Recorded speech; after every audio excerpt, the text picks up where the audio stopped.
we didn't get a chance to perform at the talent show for whatever reason, but we got a chance to write and perform the school song during graduation. Like, nigga, we the only artists doing that. You know what I'm saying? So like, that's the thing where God will be like, this is not for you. You know what I'm saying? But I got something even greater, something even better, something tailor-made for you in your path. So we actually got a chance to write the school song, put our raps in it, put the music to it, and teach it to the senior class for graduation. You know what I'm saying? And like rehearse it and like perform that at the Civic Center. You know, if you're from Atlanta, you went to APS schools, you know what I'm saying? Like, you know about the Civic Center. That's where everybody, all APS schools graduate from. And we got a chance to do that in front of the students, their family, the faculty, like all that shit. That shit was beautiful.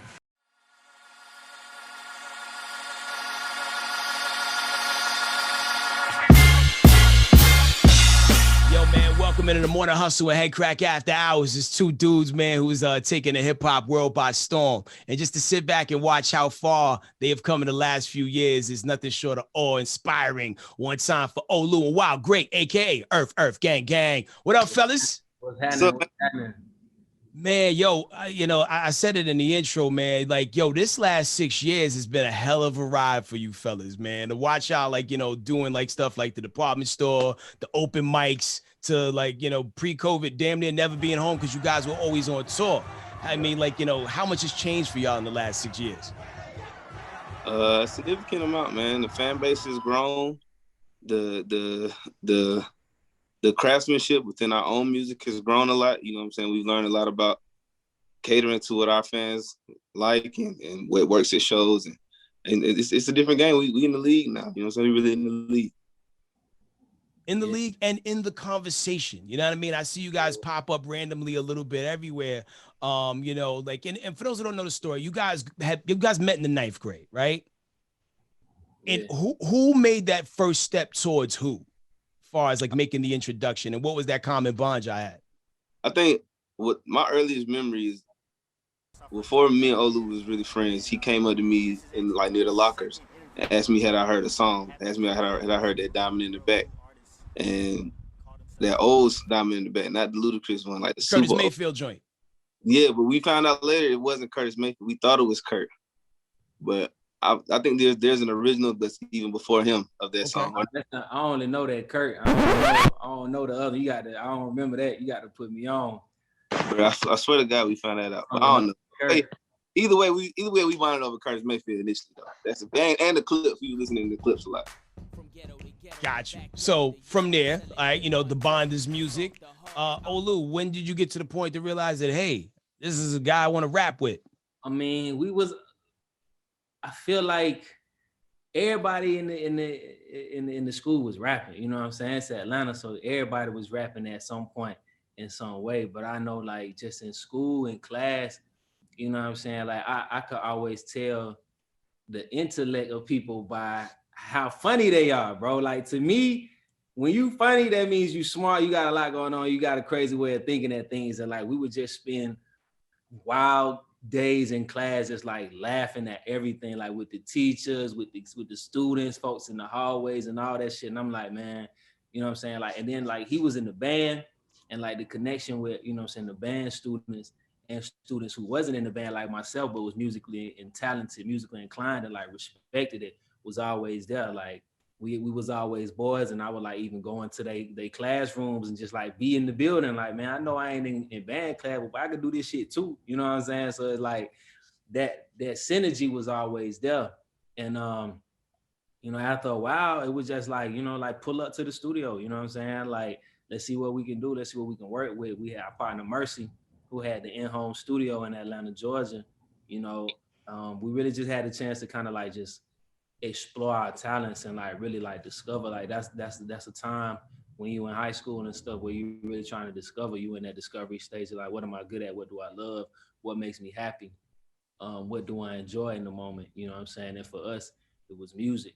And for me, after doing a couple of mixtapes by myself and then with our other partner named Tonio, you know what I'm saying? And just really seeing this side of me, like, damn, these are things that I've crafted.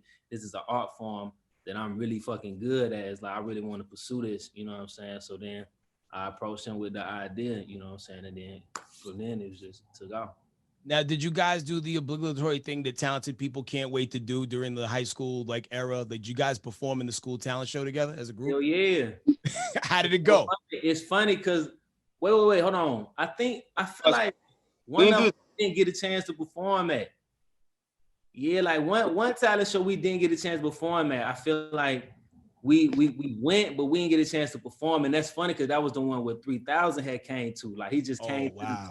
He came to the school, and I guess he was like a guest judge, you know what I'm saying, for the talent show. But like we didn't get a chance to perform, but we got a chance to meet him, you know what I'm saying, dap him up while he was leaving and shit.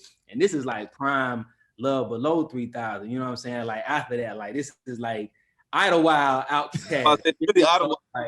So it's okay, like, so he a movie star and he just came off of a hot album. This Hollywood divorce OutKast and shit, right? It's like, damn, like, but the fire thing about it is, and this is like something that we've always, it's happened throughout our careers. Like we didn't get a chance to perform at the talent show for whatever reason, but we got a chance to write and perform the school song during graduation. Like, nigga, we the only artist doing that. You know what I'm saying? So like, that's the thing where God will be like, this is not for you.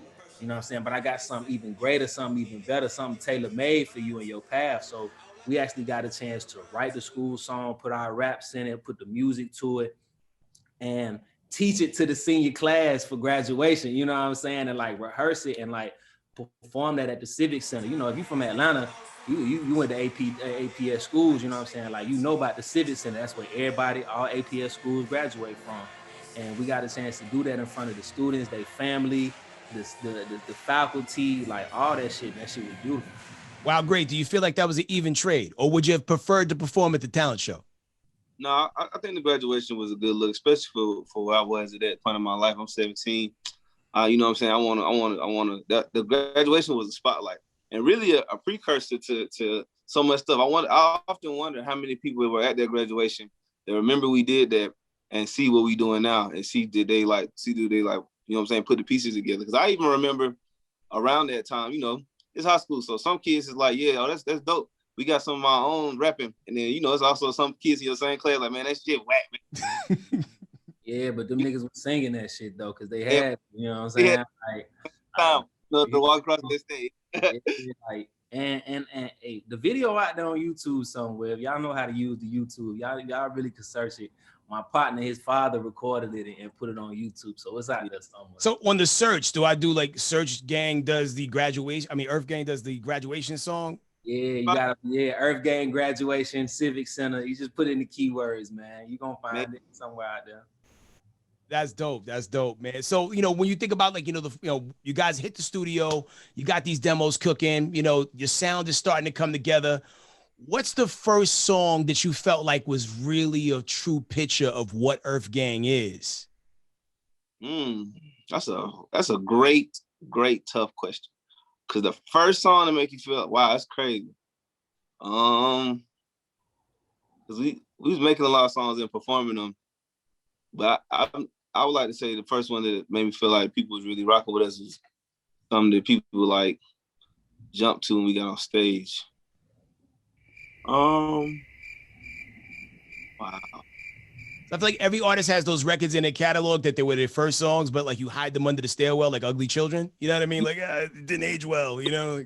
Yes. But and early songs that I remember catching a lot of buzz now. It wasn't at the absolute genesis of our career, but it was pretty early. Machete. We made that song. The beautiful thing about that song, one is 808 Mafia beat before 808 Mafia was really anything. It was like when they were first figuring out what they was. And then we actually made the song in little 5 points.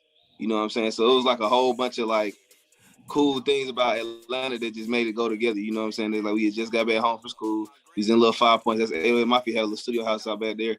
And it started as us just rapping on our beat. And then like we all had regular jobs. Like, we was getting off work and pulling up little 5 points and like rapping. And our song being like something as we started to move through the city, people were talking more and more about our name. Damn, that time goes by fast. So like, you know, you graduate from high school, you guys all end up at Hampton University. A lot of dope roommates and people that you would end up going on to work on music with, like JID. You know, and damn, who would know? Who would ever think that all of y'all would have popped off, you know, later on down the road, even to the, you know, the formation of the whole Spillage Village, man. Like, you know, I don't know. Could you sense there's something special was in the air, that there was something going on? Yeah, I could sense it.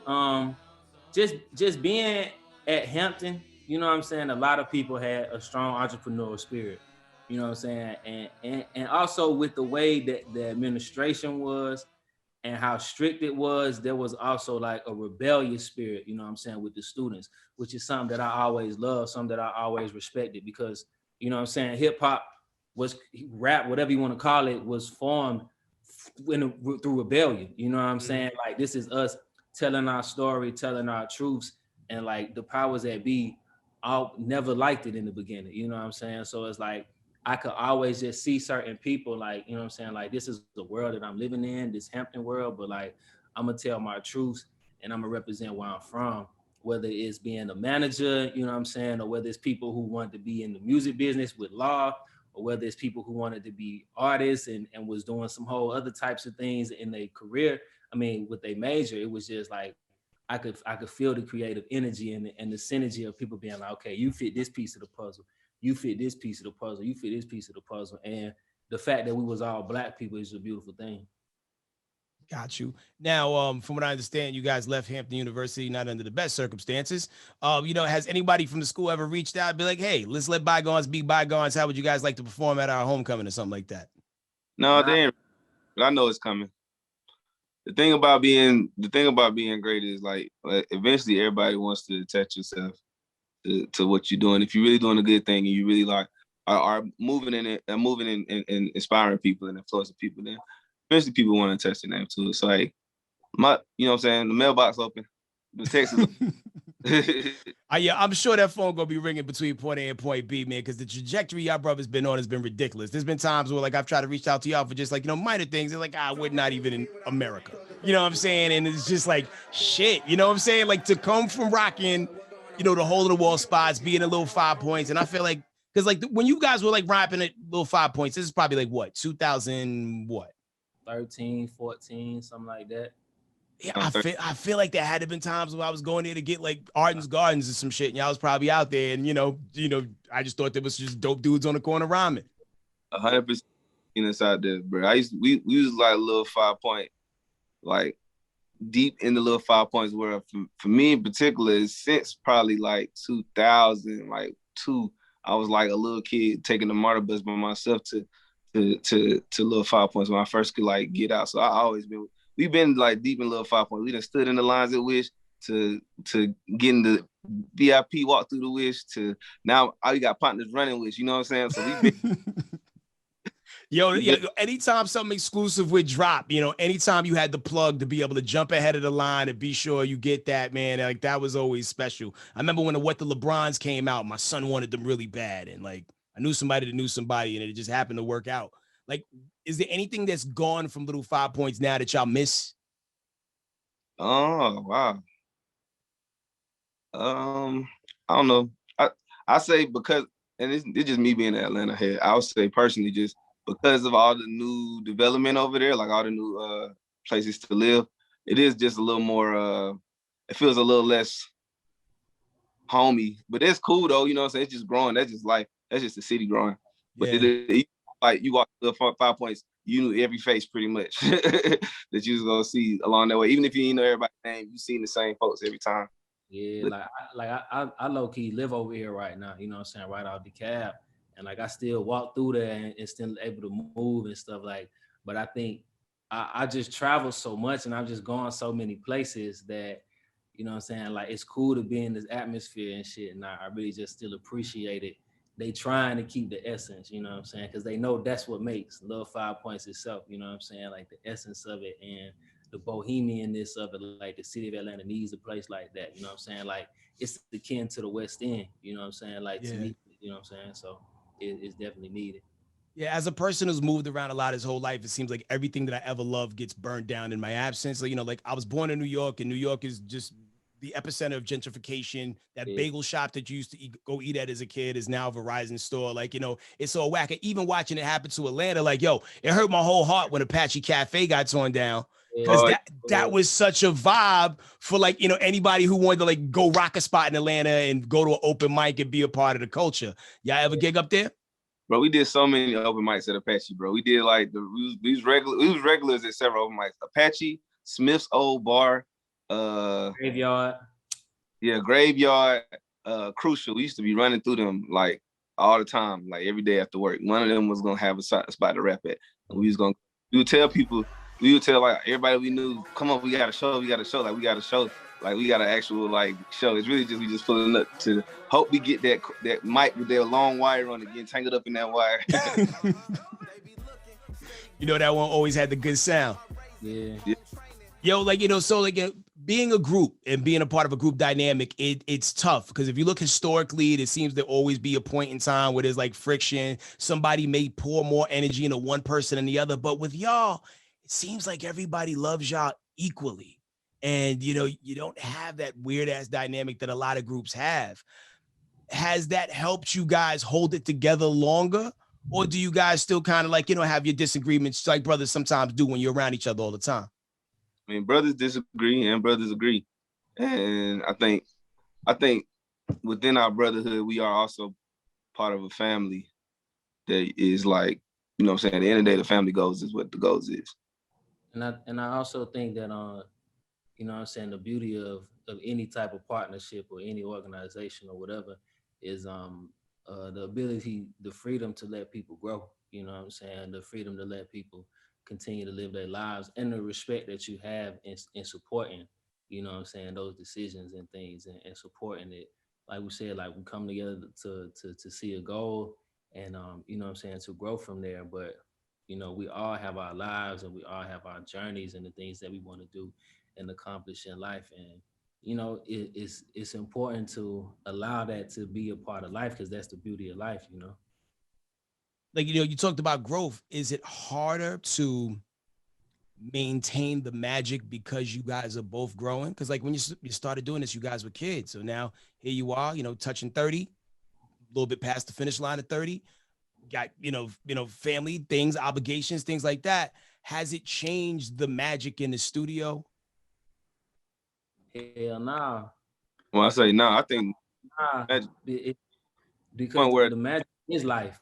You know what I'm saying? Like, well, as you live, you take in new experiences, you learn so much. And you know what I'm saying, life always gives you something new to talk about and new experiences. Like the magic is in the community, is in the music every day. You know what I'm saying? Like that's like asking Hov, is the magic gone because you 50? Nigga, hell nah, the magic ain't going nowhere. The still magic cooking. Still there, you know. So I think the authenticity and the truth, as long as you keep that in there and you keep having fun and you keep that work ethic, like, you know, like we love this shit. We ain't coming here just to play around or to drop, you know what I'm saying, an album here, album there, and to bow out, you know what I'm saying? Like, want to be the greats. So the magic is all in the work ethic and in the enjoyment. Thanks. I was gonna say, as you talking about as you get older, I think that enhances it, because it's like that's a place, you know, where your magic is. Like if you as good as you gonna be when you start, then why even do it? Like, good point. You know, I think sometimes it speaks to like a level of the chemistry though. Like I think one of the best examples I could draw from is when you think about, you know, Tribe Called Quest's whole discography, right? You could tell when Phife, Q-Tip, and Ali were hanging out all together all the time, and when there was a little bit of a disconnect and cats weren't all in the same place. I think it like really showed its face on a project like the Love Movement, which aged well.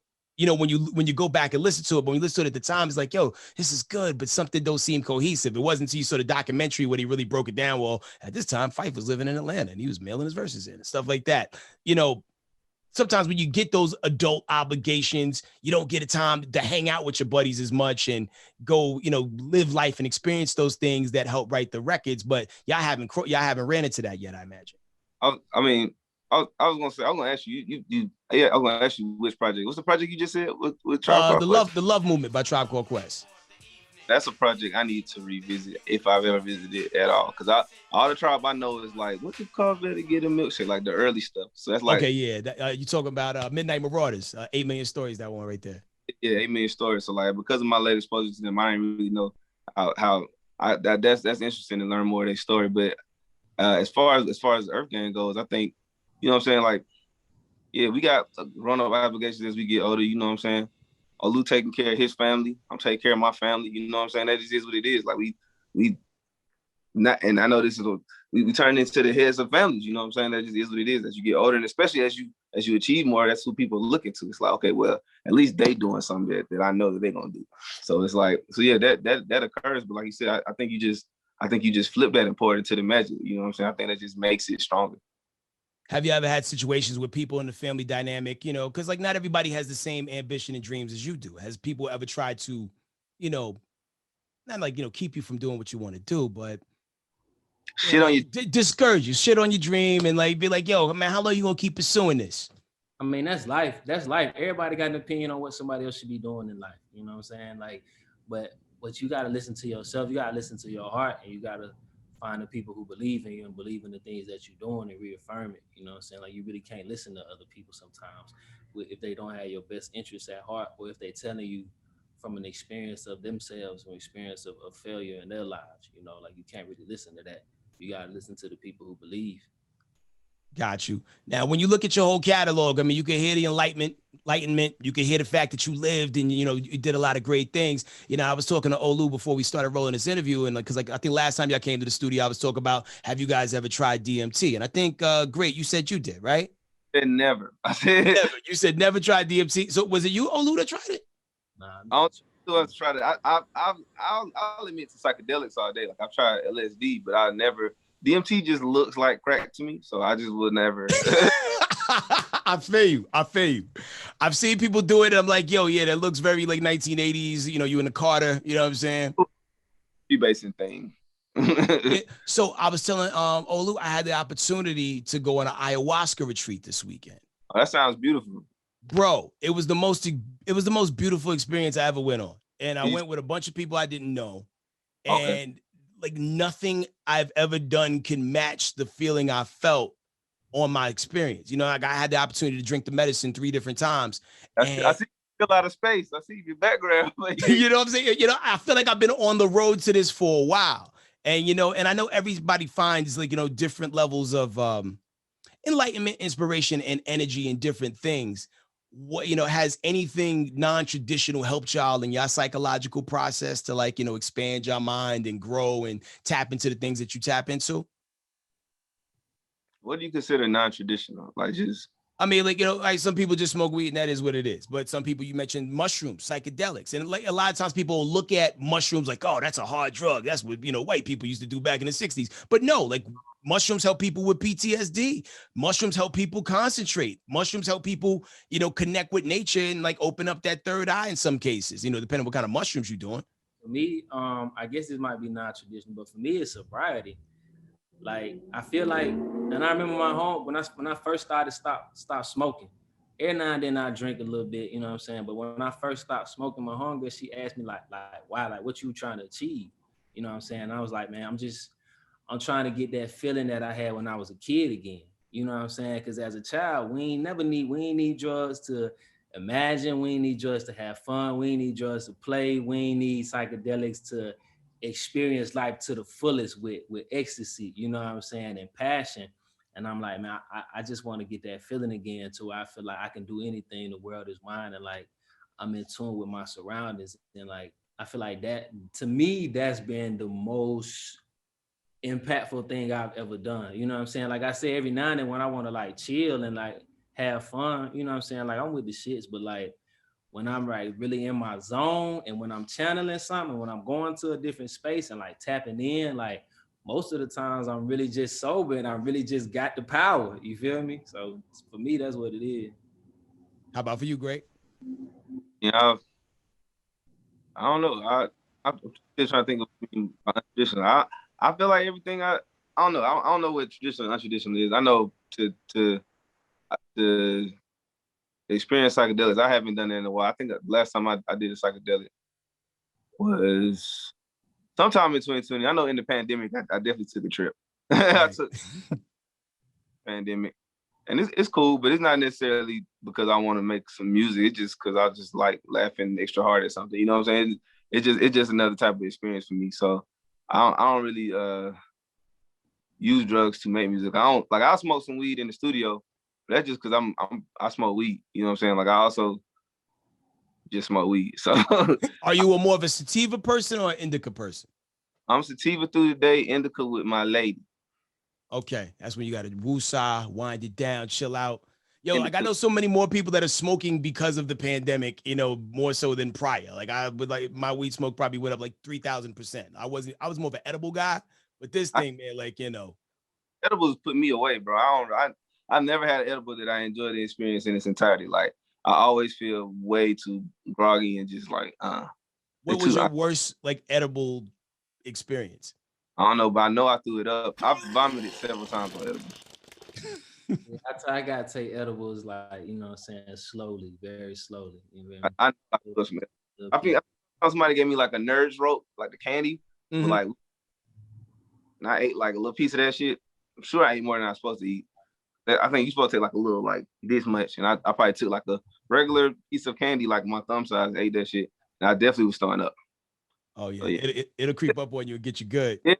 That's the thing. Like if I hit a joint, I can roll a joint and smoke one joint for a very long time. Like, you know, and just keep pushing. But if I do an edible, you don't know when there's, you know, how this like processing through your blood and stuff. Like by the time it hit your brain, hit all your neurotransmitters, it could just be a whoosh. You know what I'm saying? That's a lot. And you possibly will chase it with something that's like, this shit don't work. Then you eat more. Then next thing you know, you high for like 2 days. You know what I'm saying? I've seen it happen to the best of them. All right, so new project coming down the pipeline is called Ghetto Gods. The rumor was you're dropping the same day as Cole, but I know sometimes, you know, it's just to get the people excited. But we're here for it. Gives us something to listen to all day. If you had a rough ballpark figure, like, you know, when can we get this next EarthGang package? When we getting it? Soon. We don't really have no rough ballpark figure. We just know that we in the process of finishing up the project. It's about 85% done, 85-90% done. So we just in that phase, you know. Okay. Now, how much of the Spillage Village fam is showing up on that? They in there throughout, you know what I'm saying? Some of them is on there, but some of them is just there in spirit, you know, like we taking that momentum that we had with the Spillage project is flourishing out. It's allowing us to really be ourselves, you know what I'm saying? Like the pandemic is really just giving us that time to kind of like look around and see the things that are important to us and the things that we love, the things that we enjoy, and the shit that we trying to get better at. Got you. And the new video options is pretty dope. I mean, is there an option to get like an EarthGang action figure? Like, are we selling those? What's the merch situation looking like? We need them. That's actually a good idea. We need them action figures. Look for the merch. This merch is gonna be an interesting merch development. We always try to throw like some extra kind of pieces of merch. We ain't just gonna hit you with a shirt and a hat. We always, you know what I'm saying, throw a little extra into our merch package. And so look out for the merch package to come with this next album coming super soon. That's what's up. I totally thought that was the bait because I'm like, yo, they ain't gonna put it in the video if they don't got it for real, for real. You know what I'm saying? Like it. Yeah. We might with that, like only give a few out and see, you know, make them like a collector's thing. Yo, I would definitely like, you know, I would throw a nice amount of money to cop one, man. Like anything like with the code. I mean, the same way people be going crazy over the Funko Pops and stuff like that, which I feel like you guys are on your way to getting your own. You know what I mean? Like, yo, cats will pull up for the EarthGang action figure for real. So. Like what would your action figure come with? Would it come with like, I don't know, a blunt, or would it be a mic? Like, you know, what accessories would you put with it? I don't know about accessories. I probably have mine. You remember how like they used to have them action figures where you press the button and the head flip? I'll probably just have mine flip, change hairstyles. That's fly. What about you, Olu? My action figure will probably come with I don't know, a studio would be tight, you know what I'm saying? Like a studio would come with a studio or somewhere you like a mic, or it definitely come with this, you know what I'm saying? Definitely come with this one. Oh, this right here around the neck. I don't know. I never really seen myself as an action figure. I know it has to be surreal to see it in the video because, like, you know, as a kid, it's kind of like all the things you ever want. You wanted to be in a cartoon, maybe it'd be in a movie, and maybe get your own action figure, right? Yeah, it's kind of tight. Yo, man, you guys are breaking boundaries, man, and doing the damn thing. Now, for both of you guys, what connection in your life means the most to you? My connection to God, for sure, is very important to me. I'm pretty spiritual dude. I've become increasingly more spiritual during this pandemic. I've been praying a lot more. I've been reading a lot more spiritual texts than I ever have. Like I ain't come up reading a bunch of stuff like that. But I've been tapping in on a lot of that. And I mean, of course, the connection with my family, the connection with my son in particular, like that's always gonna matter. Just kind of like what he said, but a little different. My connection with myself. To me, that's the most important thing. You know what I'm saying? Because I know that the power that's within me is the God power. You know what I'm saying? So like the connection with myself dictates how I treat and how I interact with anybody else, whether it's my family, whether it's people I love, people I work with.